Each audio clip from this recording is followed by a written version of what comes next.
Hello everyone, welcome to Govidya.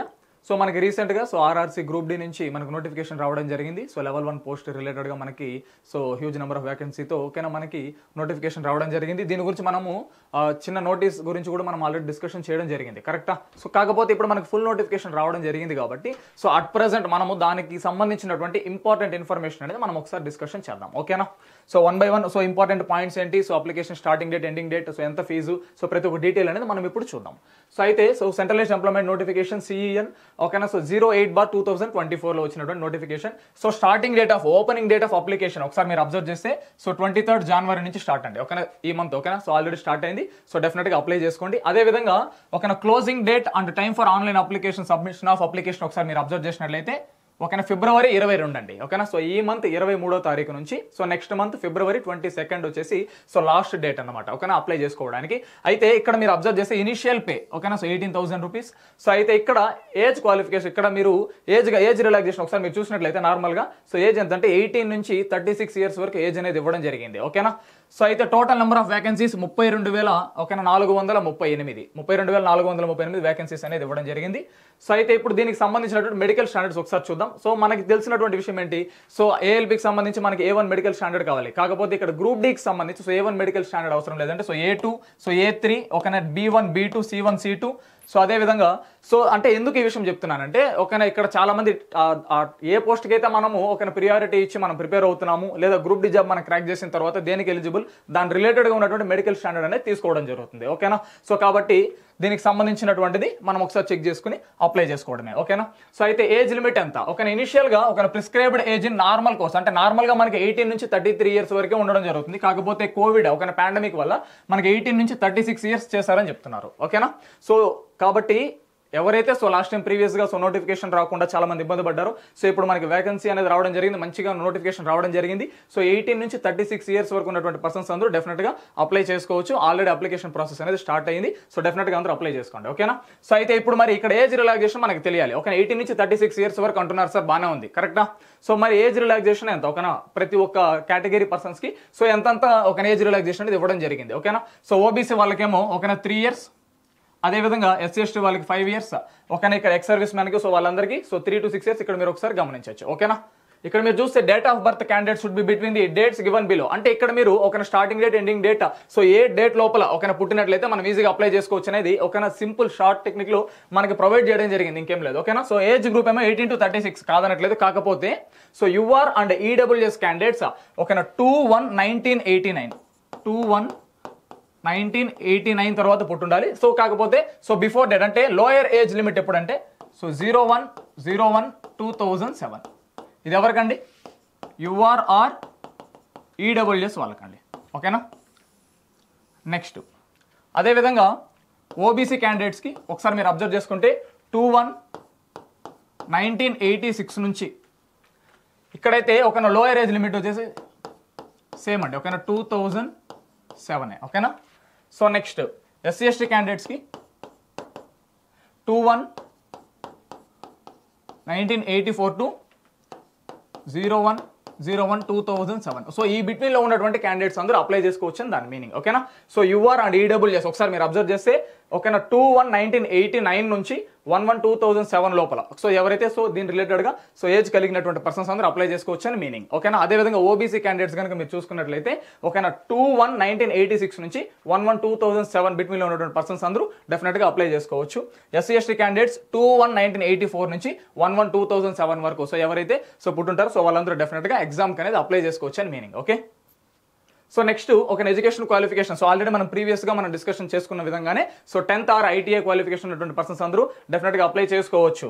కాకపోతే ఇక్కడ ఒక చిన్న విషయం అండి, ఇక్కడ మీరు ఫీజ్ డీటెయిల్స్ ఒకసారి మీరు అబ్జర్వ్ చేస్తే ఓకేనా UR కేటగిరీకి మనకి ఒక OBC కేటగిరీకి EWS కేటగిరీకి 500 రూపీస్ ఫీజు అనమాట. నెక్స్ట్ ఒక PWD క్యాండిడేట్స్ కి, ఫీమేల్ క్యాండిడేట్స్ కి, ట్రాన్స్జెండర్స్ కి, అదేవిధంగా SC/ST క్యాండిడేట్స్ కి 250 రూపీస్ ఎగ్జామినేషన్ ఫీ అనేది ఇవ్వడం జరిగింది. నెక్స్ట్ ఒక రిక్రూట్మెంట్ ప్రాసెస్ ఏ విధంగా ఇక్కడ మనకి ఎగ్జామినేషన్ అనేది కండక్ట్ చేయబోతున్నారు, ఏ విధంగా రిక్రూట్మెంట్ ప్రాసెస్ అనేది జరగబోతుంది ఒకసారి చూద్దాం, ఓకేనా. The recruitment process shall comprise the ఓకేనా following stages. First one computer based CBT test ఉంటుంది. సో సింగిల్ స్టేజ్ ఎగ్జామినేషన్ అనమాట. నెక్స్ట్ ఫిజికల్ ఎఫిషియన్సీ టెస్ట్, ఒక పీఈటీ టెస్ట్ అనేది మనకు కండక్ట్ చేయడం జరుగుతుంది. నెక్స్ట్ డాక్యుమెంట్ వెరిఫికేషన్, అదేవిధంగా ఒక మెడికల్ ఎగ్జామినేషన్. సో ఈ ప్రాసెస్లో మనకి రిక్రూట్మెంట్ ప్రాసెస్ అనేది జరగనుంది, అవునా. సో కంప్యూటర్ బేస్డ్ టెస్ట్ ఒక ఏ టాపిక్ నుంచి ఒక ఎన్నెన్ని మార్క్స్ అనేది ఇవ్వడం జరుగుతుంది అనేది ఒకసారి మనం చూద్దాం. సో ఫస్ట్ అయితే ఇక్కడ మీరు అబ్జర్వ్ చేయండి. సో మ్యాథమెటిక్స్ నేను చెప్తున్నాను, ఓకేనా. So mathematics 25, general intelligence and reasoning నుంచి 30 మార్కులు. సో ఓవరాల్గా సో మ్యాథమెటిక్స్ అండ్ రీజనింగ్ నుంచి 55 మార్కులు. దాని తర్వాత general science 25 marks, general awareness and current affairs ఒక 20 మార్క్స్. ఓవరాల్గా 100 మార్క్స్ 90 మినిట్స్ ఇవ్వడం జరుగుతుంది. నెగిటివ్ మార్కింగ్ మీరు అబ్జర్వ్ చేసినట్లయితే 1/3 మార్క్స్ షాల్ బి ఒక deducted for each wrong answer. ఒక రాంగ్ ఆన్సర్ మనం పెట్టినట్లయితే సో 1/3 ఓకేనా డిడక్ట్ చేయడం జరుగుతుంది ఒక నెగిటివ్ మార్కింగ్ గా, ఓకేనా. సో ఓవరాల్గా 100 మార్క్స్ ఒకసారి చెప్తున్నాను చూడండి. మ్యాథమెటిక్స్ ఏమో 25 మార్క్స్, రీజనింగ్ ఏమో 30 మార్క్స్, ఒక జనరల్ సైన్స్ 25 మార్క్స్, అదేవిధంగా general awareness and current affairs 20 marks. ఓవరాల్గా 100 మార్క్స్కి ఎగ్జామినేషన్ ఉంటుంది. 1.5 hours విచ్ మీన్స్ 90 minutes అన్నమాట. నెక్స్ట్ ఒక క్వశ్చన్ టైప్ అండ్ సిలబస్ ఒకసారి బ్రీఫ్గా ఒకసారి చూద్దాం. సో మ్యాథమెటిక్స్ సంబంధించి ఒక నెంబర్ సిస్టమ్ నుంచి, బాడ్ మాస్ నుంచి, ఒక decimals, fractions, LCM, HCF, ratio and proportion, percentages, mensuration, time and work, time and distance, simple interest and compound interest, profit and loss, algebra, geometry, trigonometry, elementary statistics, square root, age calculations, calendar and clock, pipes and cisterns etcetera. So ఈ topics అన్ని already so మన యాప్లో అవైలబుల్గా ఉంది. ప్రతి ఒక్కరు గోవిద్య అనేటటువంటి యాప్ని ఇన్స్టాల్ చేసుకుని ఒకసారి గ్రూప్ డి సిలబస్, సో అదేవిధంగా దాని యొక్క సంబంధించినటువంటి సబ్జెక్ట్స్ ని ఒకసారి మీరు గోత్రూ చేయండి. ఒక డెమో క్లాసెస్ కూడా అవైలబుల్గా ఉంది. అది చూసుకున్న తర్వాత కూడా మీరు డెఫినెట్గా తీసుకోవచ్చు అనమాట. Next general intelligence and reasoning, so alphabetical series, ఒక analogies, number series, coding, decoding, so mathematical operations, Venn diagrams, ఈ విధంగా సో అంటే మనకి స్టేట్మెంట్ కంక్లూషన్ రిలేటెడ్గా కానీ ఒక సిలాజిజం రిలేటెడ్గా సో ప్రతి ఒక్క క్వశ్చన్స్ మనం ఆల్రెడీ చూసాం కదా. సో ప్రీవియస్ పేపర్స్ కూడా మీరు ఒకసారి అనాలిసిస్ చేస్తే మీకు ఇంకా క్లియర్ కట్ ఐడియా కూడా ఉంటుంది, అవునా. సో నెక్స్ట్ జనరల్ సైన్స్ కి సంబంధించి ఒక సిబిఎస్ఈ స్టాండర్డ్ కి సంబంధించి అప్ టు 10th స్టాండర్డ్ వరకు ఇక్కడ మీరు అబ్జర్వ్ చేస్తే up to 10th standard level వరకు మనకి ఇవ్వడం జరుగుతుంది. ఇంకా general awareness on current affairs అంటే science and technology, sports, culture, personalities, అదేవిధంగా ఎకనామిక్స్, పాలిటిక్స్, ఒక అన్ని సబ్జెక్ట్స్ నుంచి ఇవ్వడం జరుగుతుంది. ఒక మేజర్గా కరెంట్ అఫైర్స్ నుంచి అడగడానికి కూడా పాసిబిలిటీస్ ఎక్కువ ఉందన్నమాట. సో ఇది దీనికి సంబంధించి. నెక్స్ట్ పీఈటీ టెస్ట్ ఒకసారి చూద్దాం.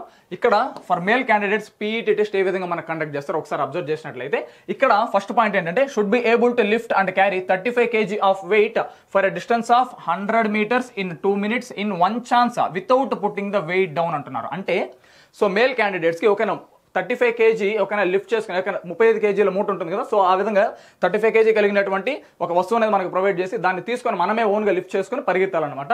సో విచ్ మీన్స్ అది కూడా ఎంత, so 100 meters within 2 minutes.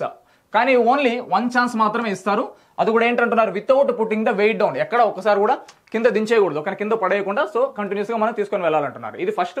Second one ఏంటి, should be able to run for a distance for ఒక 1000 meters. 1000 meters అంటే 1 kilometer in 4 minutes and 15 seconds అంటున్నారు. 4 నిమిషాలు 15 seconds లోపల సో 1 kilometer అనేది రన్నింగ్ అనేది చేయాలంటున్నారు. సో ఈ 2 ఒక పీఈటీ టెస్ట్ అనేది కండక్ట్ చేస్తారు ఫర్ మేల్ క్యాండిడేట్స్, ఓకేనా.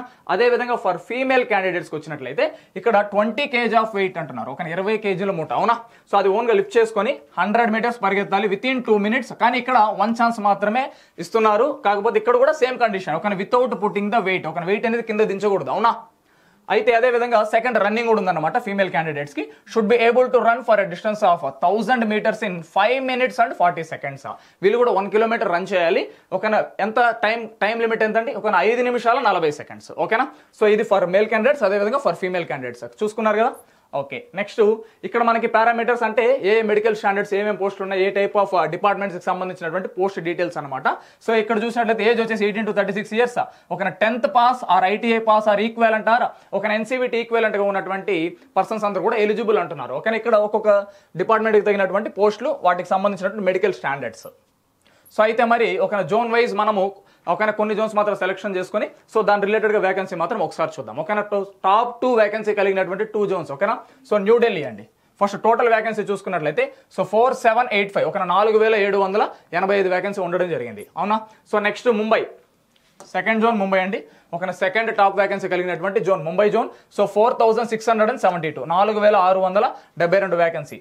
So next so Chennai zone మీరు ఒకసారి అబ్జర్వ్ చేసినట్లయితే అంటే మన తెలుగు స్టూడెంట్స్ ఎవరైతే ఉన్నారో సో మాక్సిమం సో ఈ జోన్స్ కి అప్లై చేయడానికి ఎక్కువ సో ఇంట్రెస్ట్ చూపుతుంటారు. సో కాబట్టి దానికి తగినటువంటి జోన్స్ ఇక్కడ తీసుకొని రావడం జరిగింది, ఓకేనా. సో చెన్నై జోన్ చూసుకున్నట్లయితే 2694 వేకెన్సీ, ఓకేనా. సో నెక్స్ట్ సికింద్రాబాద్ జోన్ చూసుకున్నట్లయితే so 1642, so 1642 vacancy. Next Bhubaneswar zone 964 vacancy, 964 vacancy. అదేవిధంగా హుబ్లీ జోన్ అంటే సో బెంగళూరు జోన్ ఇక్కడ మీరు చూసుకున్నట్లయితే సో 503 503 వేకెన్సీ ఉండడం జరిగింది. అయితే ఇక్కడ మీరు మాక్సిమం సో నేను ఇచ్చేటటువంటి సజెషన్ ఏంటంటే సో వీలైనంత వరకు సికింద్రాబాద్, చెన్నై ఒక ఈ 2 జోన్స్ ఏదో ఒక జోన్ సెలెక్ట్ చేసుకోవడానికి చూడండి. సో లేదు వేకెన్సీ పరంగా మీరు ఆలోచించినట్లయితే టాప్ 2 వేకెన్సీ కలిగినటువంటి న్యూఢిల్లీ కానీ సో అదేవిధంగా ముంబై కానీ ఏదో ఒకటి మీరు సెలెక్ట్ చేసుకోవచ్చు. కాకపోతే వీలైనంత వరకు ముంబై మన సికింద్రాబాద్ కానీ చెన్నై కానీ సెలెక్ట్ చేసుకోవడానికి చూడండి. దాని తర్వాత ఒక న్యూఢిల్లీ కానీ ఒక ముంబై కానీ సెలెక్ట్ చేసుకోవడానికి చూడండి. ఆఫ్టర్ దట్ ఒక భువనేశ్వర్, సో ఫైనల్గా బెంగళూరు ఒక వాళ్ళ లొకేషన్స్ని బట్టి ఒక మనం అక్కడ వెళ్ళినా కానీ వర్క్ చేసుకోగలం అనేటటువంటి సో ఫీలింగ్ ఉన్నటువంటి మీరు ఈజీగా ఎటువంటి జోన్ అయినా మీరు సెలెక్ట్ చేసుకోవచ్చు. సో నేను చెప్పేది ఏంటంటే ఫస్ట్ సికింద్రాబాద్కి ప్రియారిటీ ఇవ్వండి, ఓకేనా. సో సెకండ్ వన్ చెన్నైకి ప్రియారిటీ ఇవ్వండి. సో దాని తర్వాత న్యూఢిల్లీ, ఓకేనా, ముంబై, నెక్స్ట్ భువనేశ్వర్, సో అదే విధంగా సో కుదిరితే హుబ్లీ జోన్, ఓకేనా. సో అంటే విచ్ మీన్స్ ఓకేనా బెంగళూరు జోన్. సో దీని రిలేటెడ్లోనే సో ఈ ఇప్పుడు చెప్పినటువంటి 5 to 6 జోన్స్ ఏదైతే ఉందో సో ఈ జోన్స్లోనే సెలెక్ట్ చేసుకోవడానికి చూడండి, ఓకేనా. సో ఇంకా వేరే చోట్ల అయితే ఇబ్బంది. సో వీలైనంత వరకు సికింద్రాబాద్ చెన్నై బెస్ట్ అనేది నా ఒపీనియన్, ఓకే. మీ పర్సెప్షన్ ఎలా ఉంటుందో మనకు తెలియదు కాబట్టి so me point of view ప్రకారం ఓకేనా ఎక్కువ వేకెన్సీ ఉన్నటువంటి జోన్ కూడా మీరు సెలెక్ట్ చేసుకోవాలంటే చేసుకోవచ్చు, ఓకేనా. సో కాకపోతే ఇక్కడ ఇంపార్టెంట్ విషయం ఏంటి, మీకు ఈ గ్రూప్ డీకి సంబంధించి ఓకేనా సో కోర్స్ కావాలంటే సో డెఫినెట్గా మన గోవిద్య యాప్ అనేది ఒకసారి ఇన్స్టాల్ చేసుకోండి. గోవిద్య యాప్ ఇన్స్టాల్ చేసుకొని సో ఒకసారి మీరు వెళ్ళి చెక్ చేయండి. సో ఈ సిలబస్కి సంబంధించి ఓకేనా పూర్తి మెటీరియల్ అనేది అక్కడ మీకు అవైలబుల్గా ఉంటుంది. సో చూసి మీరు నేర్చుకొని సో డెఫినెట్గా మంచి మార్క్స్ అనేది గెయిన్ చేసుకోవచ్చు. అదేవిధంగా ఈ గ్రూప్ డీకి సంబంధించి ఈ నోటిఫికేషన్కి సంబంధించి సో అప్లికేషన్ ప్రాసెస్ డీటెయిల్స్ కావచ్చు, సో ఎటువంటి డౌట్స్ ఉన్నా కూడా మీరు కమెంట్ సెక్షన్ ద్వారా అడిగి మీరు తెలుసుకోవచ్చు. Clear? Thank you all of you.